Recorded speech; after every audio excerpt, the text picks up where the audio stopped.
மாடு ஆடு வளர்ப்பதற்கும்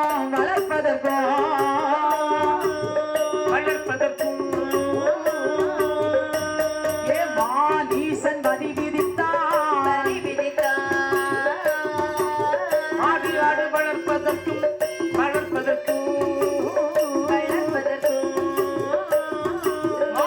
ஈசன் வரி விதித்தான் தாலி அணிவதற்கும் தாளமது ஏறுவதற்கும் இப்படிய நீசனவள்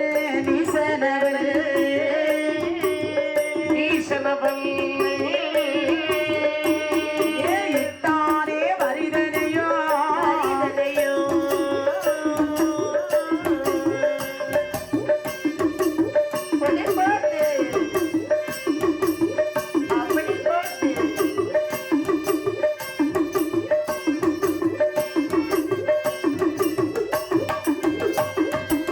மாடு வளர்த்தால் மாட்டுக்கு வரி போடுறான், ஆடு வளர்த்தால் ஆற்றுக்கு வரி போடுகின்றான், வீட்டிற்கு வரி போடுகின்றான். அது மட்டுமல்ல நஞ்சை புஞ்சை விளைத்தால் அப்படி வரி போடுகின்றான்.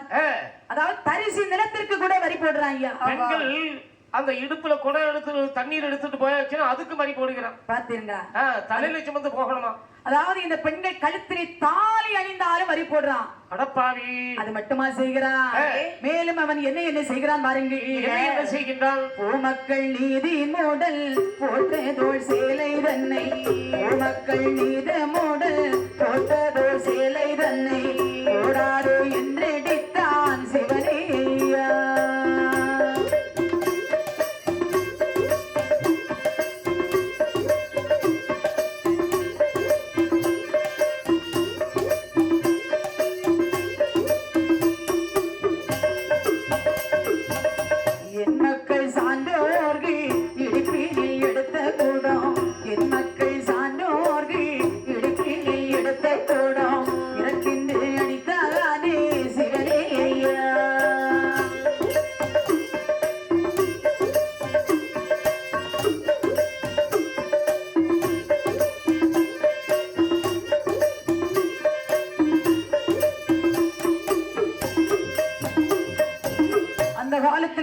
பெண்கள் மார்பு மறைய சேலை போடக்கூடாது, இடுப்பிலே தண்ணி எடுக்க கூடாது, தலையிலே தான் தண்ணீர் கொண்டு வர வேண்டும்.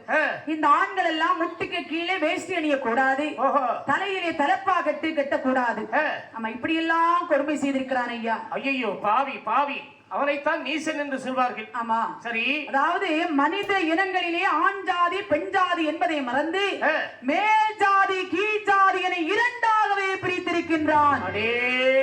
அவன் கீழ் ஜாதி என்று பிரித்தானே, அவர்கள் தான் நம்முடைய சான்றோர்குல மக்கள். அதாவது கொடுமைகள் பல செய்கின்றான். சரி, அதாவது இது சான்றோர்குல மக்களுக்கு அந்த காலத்தில எல்லாம் அவருடைய குலத்தொழில் என்ன தெரியுமா? என்ன தொழில்? பனை ஏறுவது குலத்தொழிலாக வைத்தார்கள். ஆமா, பனை ஏறி பதனை இறக்கி அதில் கருப்பட்டி எல்லாம் உண்டு பண்ணி அதில் கிடைக்கின்ற வருவாயை வைத்து காலத்தை கழித்துக் கொள்வார்கள். ஆமா, பனை ஏறினாலும் கூட வரி போடுறான் ஐயா. அடப்பாவி, அது மட்டுமா செய்கின்றான்? அங்கே குளமட்ட சொல்லிடுவான், குளிப்பதற்கு விடவ மாட்டான். குளங்களை வெட்ட சொல்வான், கூலியது கொடுக்க மாட்டான். கோவில் கட்ட சொல்லிடுவான், கும்பிடவும் விடமாட்டான். அவன் வீணாக சான்றோரை விரட்டியே தானடித்தான்.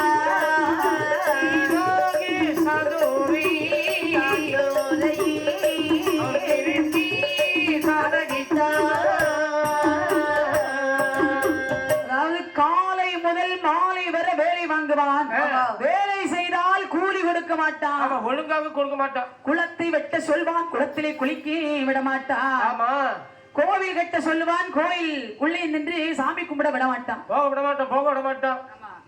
இப்படி சித்திரவதை பல கொடுக்கின்றான். சரி, இவன் செய்யக்கூடிய கொடுமைத்தனம் இருக்க முடியாமல் தேவாதி தேவர்கள் எல்லாம் பார்க்கடல் வண்ணல் கமல கண்ணன் அந்த பரந்தாமனை வேண்டி முறையிட்டார்கள். பார்த்தார் ஸ்ரீமன் நாராயணமூர்த்தி, தேவர்களை மக்களுக்கு சமாதானம் கூறினார். அப்பா அவர்களே, என்ன நானும் பார்த்துக் கொண்டுதான் இருக்கின்றேன். கலீசன் செய்யக்கூடிய கொடுமைதனம் பொறுக்க முடியவில்லை. உலகத்தில் அதர்மமெல்லாம் தலை ஓங்கிக் கொண்டிருக்கிறது, தர்மம் அழிந்து கொண்டிருக்கிறது மாயவனே. ஆமா, சான்றோர்களும் மக்கள் எல்லாம் அவதிப்படுகின்றார்கள். ஆமா, அஞ்ச வேண்டாம் பதற வேண்டாம், அஞ்ச வேண்டாம் பதற வேண்டாம், அருமை உள்ள என் மக்களே. அஞ்ச வேண்டாம் பதற வேண்டாம், அஞ்ச வேண்டாம் பதற வேண்டாம், அருமை உள்ள என் மக்களே. இந்த பாவிகளை நான் அழிக்க, பாவிகளை தான் அழிக்க, பூமியிலே அவதரித்தே. அவைகளை நான் அழித்தேன், அவைகளை நான் அழித்தேன், பூமியிலே அவதரித்தேன். அப்பா தேவர்களே, கவலைப்பட வேண்டாம். அவன் செய்யக்கூடிய அட்டகாசத்தை நான் பார்த்துக் கொண்டிருக்கின்றேன். அப்படியா அதர்மத்தை அழித்து நன்மையை நிலைநாட்ட நான் பூலோகத்திலே அவதாரம் எடுக்க போகின்றேன்.